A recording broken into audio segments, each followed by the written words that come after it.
Продолжи судењето за пожарот во Кочанската дискотека со воведни говори на одбраната и обвинетите.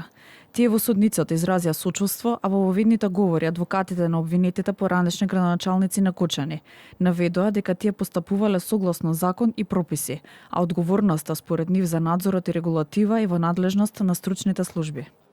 Разбрав дека општината преку службите, бидејќи е ситно тоа барање, не знаејќи за каков субјект се работи, одговорила дека на тие парцели можат да се паркираат сите, па и тие. Истиот ден, кога го разбрав ова и кога го погледнав дописот, се обратив до Министерството за економија. На овој допис од 19.10.2012 година до сега немам добиено одговор. Никогаш и од никого во поглед на овој објект не е било поднесено никакво барање за било што до општина Кочани или до него како градоначалник во периодот од 25.10.2017 година до 8.11.2021 година, ниту по усмен, ниту по писмен пат.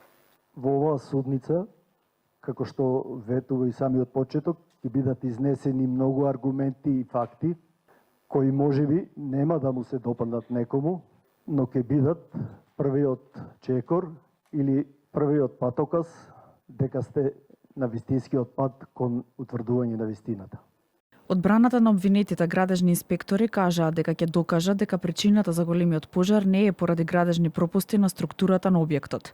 Инспекторите според одбраната не можеле да постапат бидејќи немало пријава или наредба за инспекцијски надзор во ПУЛС. Родителите на починатите деца повторно побараа правда и правично судење.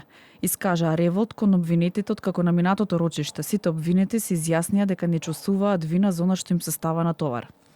Никој од обвинетите не се изјасни за виновен. Зарем треба ние родителите да ги потсетиме зошто тие се наоѓаат во судницата? Никој од нив немаше ни грам совест и човечност да ја признае својата вина. На обвинителна клупа се 34 физички и 3 правни лица. Обвинети се сопственици, управители, инспектори, екс-градоначалници, министри, директори, службеници, како и обезбедувачи. Судскиот процес го води судиката Дијана Груевска-Илиевска. Судењето се одвива под засилени безбедносни мерки, со присуство на обвинети, роднини на жртвите, обвинителството, одбраната и јавност во судницата во КПУ Идризова.